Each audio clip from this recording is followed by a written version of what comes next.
It's always mixed emotions coming back here. And when I landed on my feet back in Tasmania, it wasn't the best of times. It was the ultimate worst of times. And reflecting on that period,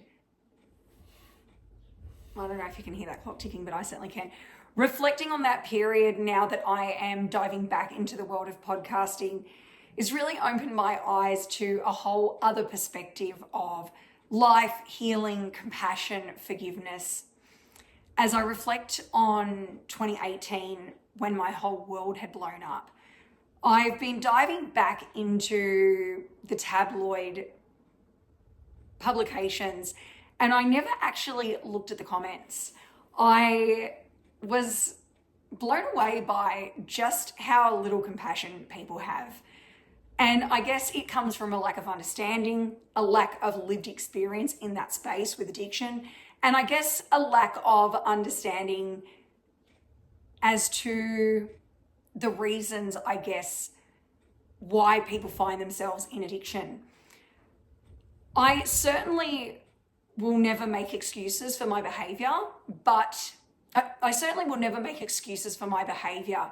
And I feel the reason why we, in understanding the behavior and the why things occur, we're able to educate and empower ourselves into making sure those situations are not created again, and understanding the mechanics and the mindset and the functionality of addiction and certain behavioral patterns. For me, certainly this past 7 years, therapy has helped.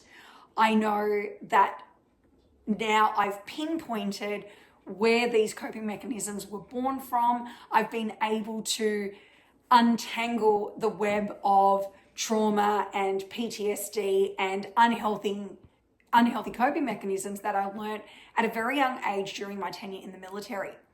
When I joined the military, I was 17.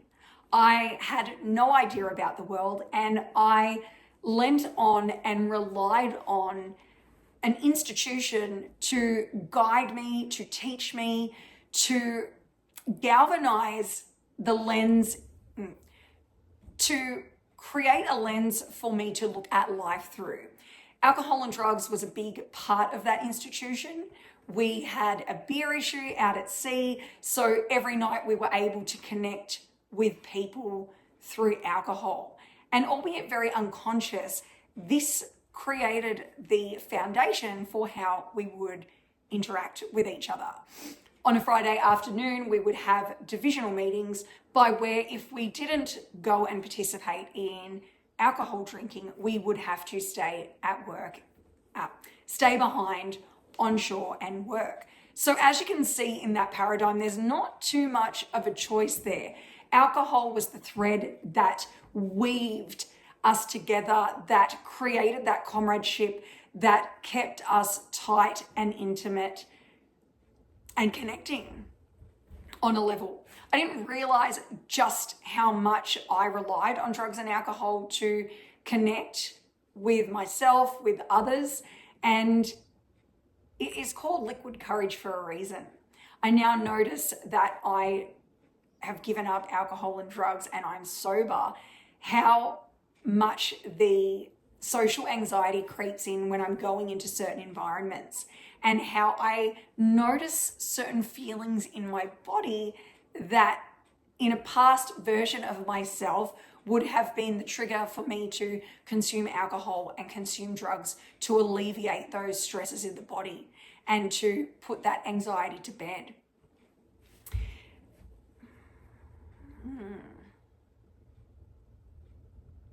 Life looks very different now, 7 years on. And even though life looks very different and I'm a better human and I'm living a better life and I have fundamentally rewired a lot of the toxic programming that I had within my system, there's a lot of work to be done. At the age of 40, when we're realizing that we built one half of our life strategically, unconsciously, and with an effervescence for life that didn't have us think about the consequences of our actions, sitting on the fence here at 40 and really reflecting and wanting to garner a different style of life through that lived experience it's a challenge, and it's heavy, and it's loud, and it is lonely at times. Being in this position, let's rewind back to 2022 when the podcast first started. I was in Sydney.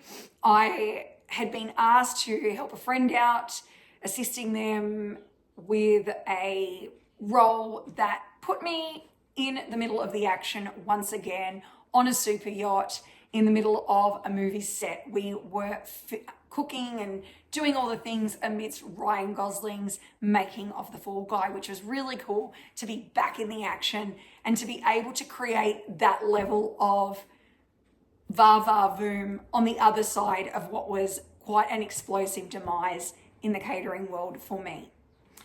It wasn't that my cooking skills or my ability to run a business was thwart, but my ability to be a functioning human was thwart through my choices, or my unconscious choices and unhealthy coping mechanisms that I had used to deal with grief, to deal with a relationship that was a domestic violence. I found myself in a domestic violence relationship, and I was grieving the loss of my grandmother. Now, the whole world seems to know about this, which for me seems interesting because the only person that I disclosed those details to was the psychologist that I had a meeting with on the other side of an arrest. So public information and media, there's something obviously going there in the background. I divulged personal information only to one source, which was the psychologist that was appointed by the courts. And that information ended up in the Daily Mail. So do with that what you will. A little bit unfortunate that for the sake of selling newspapers and news that our privacy isn't actually honoured. A little bit disappointing. But fast forward 2022, I think the podcast launched in November. It was an outlet for me to communicate with the world and to express my feelings and how I felt. At the time, I felt like I was on top of the world. On reflection, I was masking more pain that I had experienced just a few short months before. I was the victim of a violent crime at the hand of someone very, very close to me. It was shocking and horrific, and I will be able to unpack the details of that crime at a later date. However, unfortunately, that I'm limited to that amount of information. So I now see that my coping mechanisms were doing things, creating stuff, doing more projects, throwing myself into work to avoid and negate having to deal with the weight and gravity of such a trauma. Obviously, 2-3 years on now, my nervous system is recalibrated to a much different frequency. I've been doing the work. I have been eating the food, doing the steps, doing all the things externally that I thought were the answer when, all of those things matter. All of those, eating the food, doing the steps. Wellness was really the key that unlocked my healing.